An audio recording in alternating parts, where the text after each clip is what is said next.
You know what sound I really love? The sound of too many car keys in one man's pocket, which, again, I'm lucky that I'm able to sort of get 3 cars to work out in my life, but I've never known about their history before I owned them. I finally decided that I should hand a lump of money over to Carfax so that I can get detailed reports on every car that I've owned, including the late Subaru that I don't own anymore. For those of you who don't know, Carfax is basically a vehicle history report company. You hand them a bunch of cash and then they hand you some paperwork that tells you, okay, your car was in a horrible accident, your car was a total loss, your car had a mileage rollback, blah, blah, blah. This is where you're supposed to be able to find this stuff. This is going to be kind of a boring video, but if you like statistics and reports and things like that, then you might find it pretty entertaining. So let's start with the car that started it all. Once again, my first car. I'm gonna pull it over into the shade and cool down a bit. And when I say cool down, the phone is gonna sit in the shade and cool down. I'm gonna stand outside in the scaldingly hot sun because that's the commitment level that I have to my channel. You're welcome.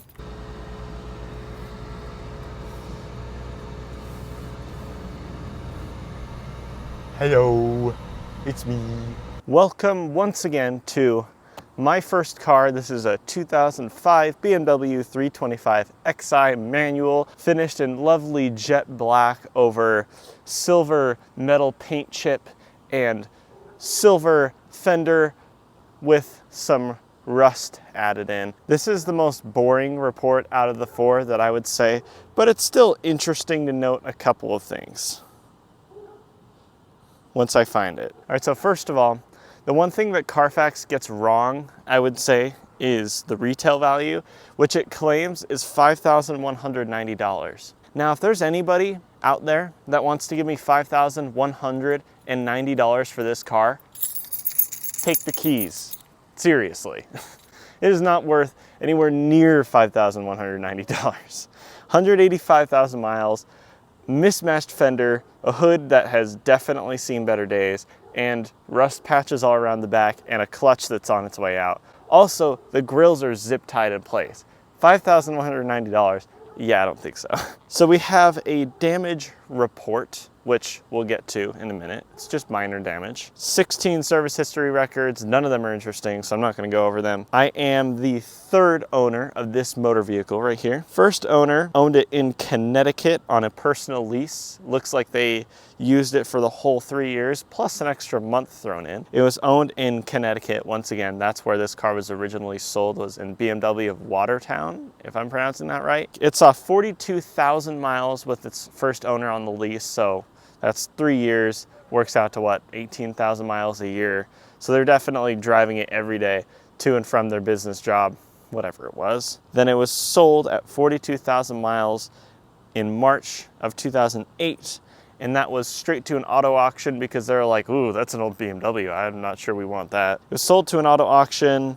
Owner number 2 purchased it in 2008. And then that's when it was registered in Utah for the first time. And basically, it spent the next 11 years rolling up the miles in Orem, Utah, which is about 45 minutes from here. It could have, I think actually, looking at the report, I'm the 4th owner because in March of 2019, it said it was offered for sale and then it was purchased by the guy that I bought it from. The guy that I bought it from bought it to commute from Cottonwood Heights to his job in Orem at Pleasant Grove BMW. But then he sold it to me because he got a company car, which was probably a lot nicer, to be fair. So technically I'm actually the 4th owner if you actually study this report a little bit. After that is pretty much all the stuff that you already know, all the reports that I have. But July of 2022, something happened with a deer. And damage was reported on Carfax, even though we never reported it to insurance. We just fixed it, did an expert job. You'd never notice that something happened. But somebody found out in insurance and reported it. I guess the silver lining is that it was only reported as minor damage. Now, I'm not sure about you, but I wouldn't call this minor damage, especially since the inner fender was slightly bent. Also, it's reported that the damage was only on the front, and it was not, it was on the front corner. So that kind of sets the scene for not really believing what the Carfax damage reports tell you thoroughly. Just know that there was some sort of accident. That doesn't necessarily tell you where the damage was or how bad it was. But if the car is still on the road, then it couldn't have been too bad, right? The most boring one, but mileage checks out. No bad reports or theft or anything like that, which is good. I am the 4th owner, even though Carfax claims that I'm the 3rd owner. So again, not entirely accurate. And for $100 that I spent on these reports, I would expect a little bit more accuracy, but oh well. Next, let's move on to the big red financial mistake that is my Freelander. Let's pull it up. Time to casserole myself inside this car. I will say that black interior is amazing for driving in the winter. Not so great when it's 100 degrees outside. Hello, you big red piece of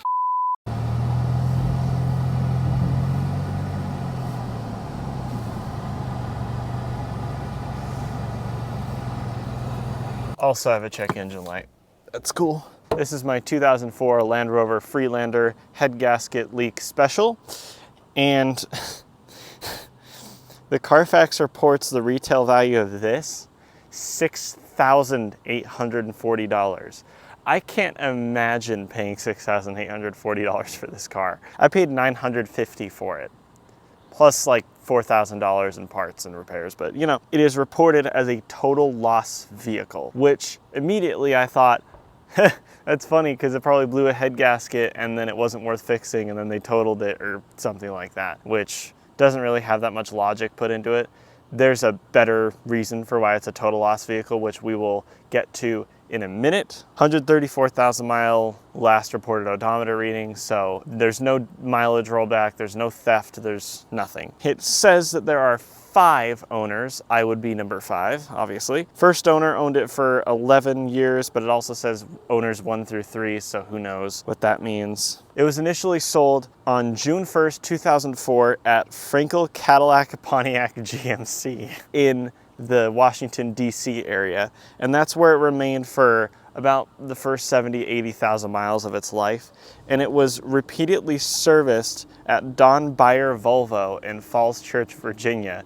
So it's a Land Rover that was sold at a Cadillac dealership and it was serviced at a Volvo dealership. And as you could imagine, there are quite a bit more reports on repairs and things than the BMW, which you could argue on one end that that means that the car was better taken care of than the BMW, or you could argue that the car was less reliable. You can go either way on that one. Already at 15,000 miles, we're getting AC and heating system checked, just checked, so it's fine. 20,000 miles, cooling system was checked. Was it? That really set the tone for the future, right? The 2 things that come up on these repair reports repeatedly are the cooling system, no surprise, and the electrical system, also no surprise. 2007, 31,000 miles, window regulators replaced, they need to be replaced again. Noise checked, just says noise, it was making a noise. Whether it was like a subtle squeaking sound when you turn the steering wheel or a full-on rod knock, we'll never know, it just says noise. Intake manifold gasket replaced at 37,000 miles. AC and heating system checked again at 37,000 miles. Noise checked again, 37,000 miles. Noise checked again at 40,000 miles. There's a lot of noises that this car is there's a lot of noises this car is making that whoever owned it first was a little bit scared about. I mean, look at this report on September 23rd, 2008. Vehicle contract claim, electrical system serviced, AC serviced, rotors and pads replaced, steering suspension checked, engine powertrain computer module checked. There's some big reports on here, I gotta say. Here's where I think the first head gasket went. Right here in July of 2009, 52,000 miles, it says water pump was replaced and the cooling system was checked, among a bunch of other crap that this car needed at the time, I'm sure. And then a little later, rear differential pinion seal replaced, it needs to be done again. Noise checked again, but back to the point. They replaced the water pump in July. In December, it says the cooling system was checked again and the thermostat was replaced. Now, what would be the cause of, oh no, the car overheated, let me replace the water pump. Oh, that didn't work, let me replace the thermostat. Oh, that didn't work. That's my best guess, is that the first head gasket went around 60,000 miles, but I could be wrong. It could have just been coincidence that these two things decided to kill themselves at the same time, but I don't know. Knowing this car, I'm not sure there are coincidences with this car. So 2010, not much, just more repairs, drive axle service, you know, the usual stuff that you have to deal with on a day-to-day basis. And then 2011, at 74,000 miles, the person finally said, you know what, I'm done with this piece of crap. And then they sold it. They traded it into Mercedes-Benz of Alexandria, which is still in the Washington, D.C. area. And Mercedes-Benz of Alexandria immediately said, we do not want that. So they sent it to auto auction. And then it was purchased in Nebraska. And also title was issued in Arizona, which is weird, but all the reports from here on out for the second owner are in Nebraska. So purchased it 2011 in Nebraska, had a couple things like a wheel alignment done, and then in June of 2012 it was reported as a total loss vehicle, where the insurance company declared non-collision damage on it, which you would think, I'm not sure about any damage, like I'm not finding anything, until you look at the roof, which is littered with these little circular dents. Now, Nebraska is known for their pretty hideous hailstorms that they can get, at least that's what I was told. And this car lived in Nebraska and it has a bunch of marks on the roof. Paint your own picture. So it was listed as a total loss from the insurance company because of a severe hailstorm that hit it at one point. And it still bears those scars today. But the good thing is that the car is so tall that even I can barely see it, and I'm 6'3". So shorter people won't even notice that. Also, it still is a clean title, not really a big deal, but those hail marks are pretty ugly, but the entire roof is ugly. I mean, the paint is just completely trashed on the roof. So I would need to like repaint the roof or do something, or just not even care because it's a cheap, crappy car. And if I repaint it, then it'll probably blow a head gasket and then be a total loss reported by me. Second owner had it for just 3 years. Sold it to Land Rover of Flatiron, I think? Land Rover Flatiron in Superior, Colorado. And I guess they had it for a little while. They fixed a couple things on it, sent it to auto auction because they're like, this thing's a piece of garbage. Nobody wants it. It's going to taint the reputation of our dealership.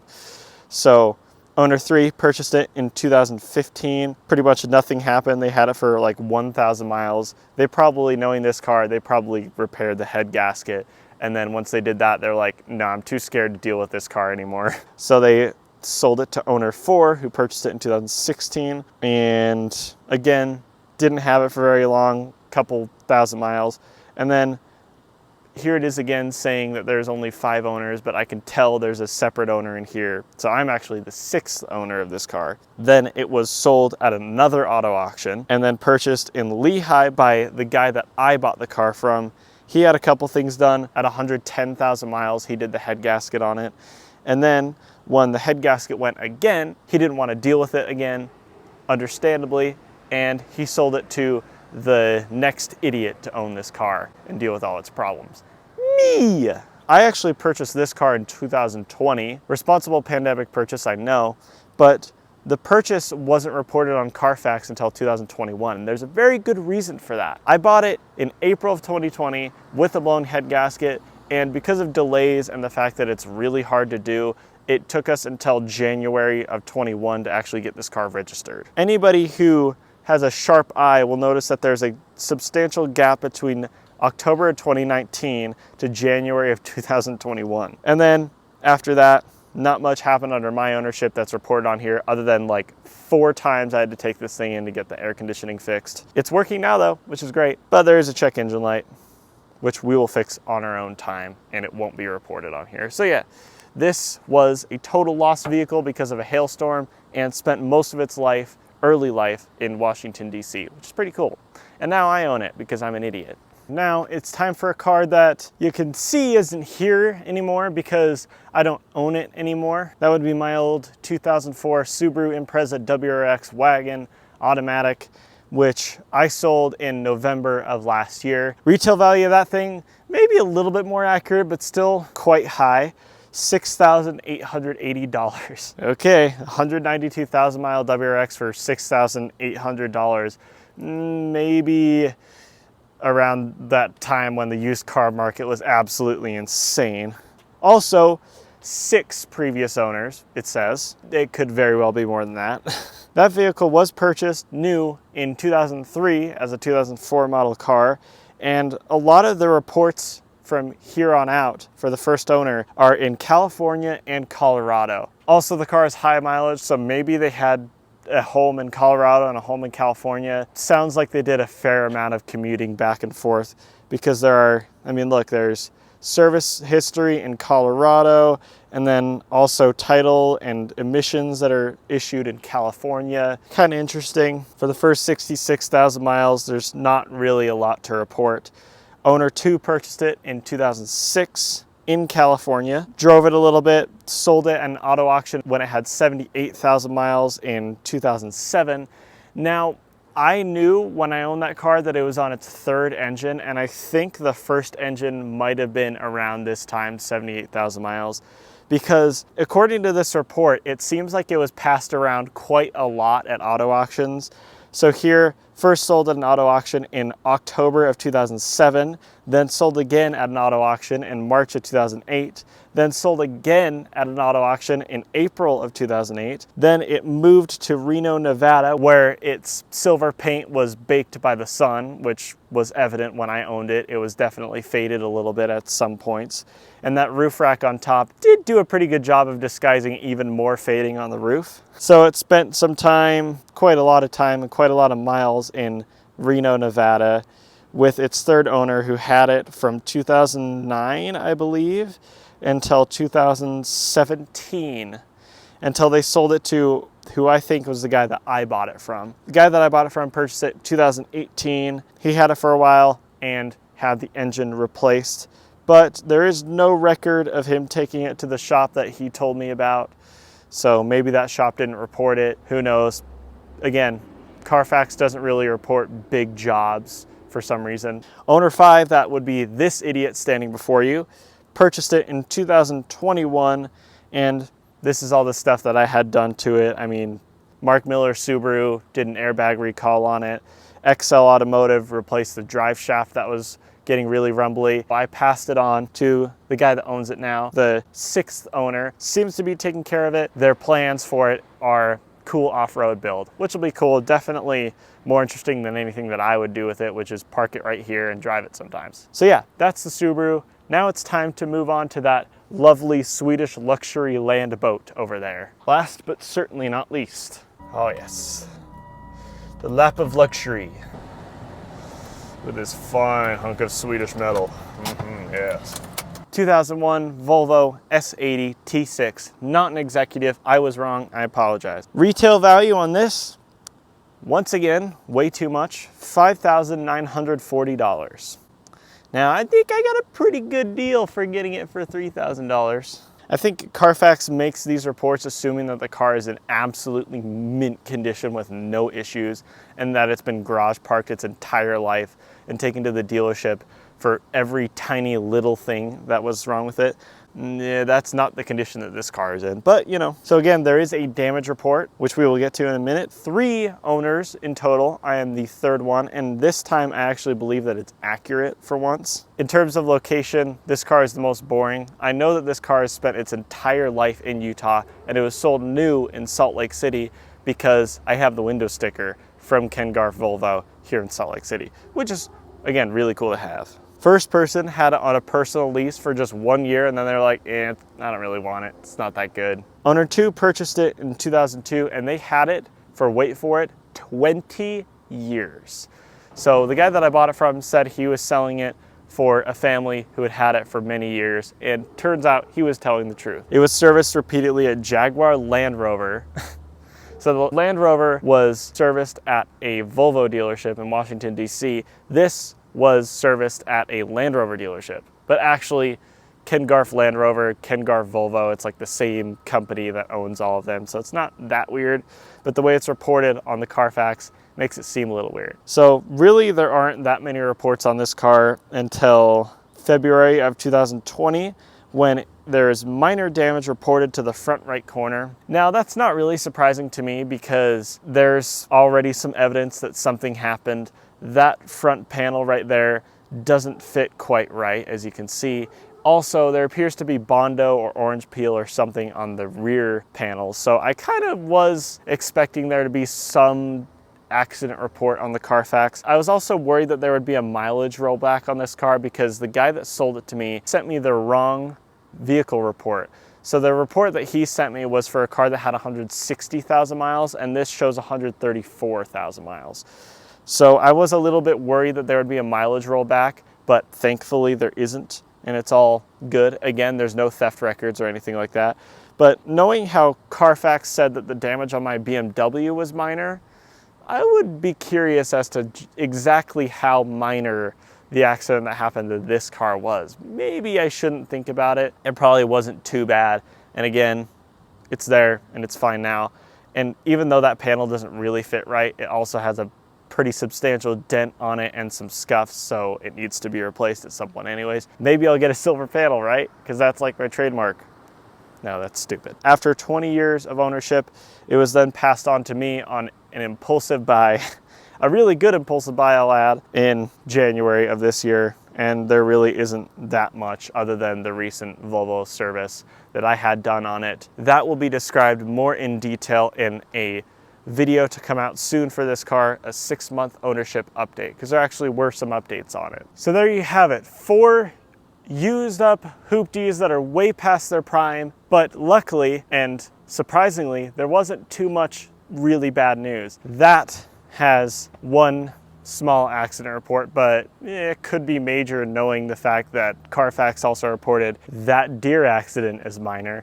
But pretty cool that somebody owned it for 20 years. That definitely shows that this car was loved and enjoyed by whoever was before me, and it's enjoyed and loved by me now. This clearly put not just me, but multiple other previous owners through pain to the point where they ended up giving up on it, especially that first person. You could tell the amount of reports that this car got and repairs, 78,000 miles, they decided, I've had enough. And then the BMW, arguably the most boring ownership report, but that's no bad thing because I'd honestly rather have 4 boring ownership, well, 3, because I don't own the Subaru anymore.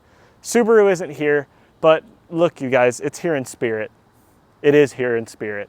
So I'd rather have 3 boring, clean ownership reports. Again, not 4. I don't care about the Subaru, that's somebody else's problem now. Rather than 3 ownership reports littered with theft and floods and severe accidents and things like that. So honestly, I'm pretty happy because I'm stuck with these cars right now as is, so I'm glad they didn't have to go through too many sketchy ordeals in the past. I want to thank everybody for watching, and stay tuned for the 6-month ownership update on the Volvo coming out soon. And then in a couple months, once there's actually some updates, then I'll do a full 2023 fleet update. But we gotta wait until I fix some things and get some things done. Thank you everybody for watching. Everybody have an awesome day. Bye-bye.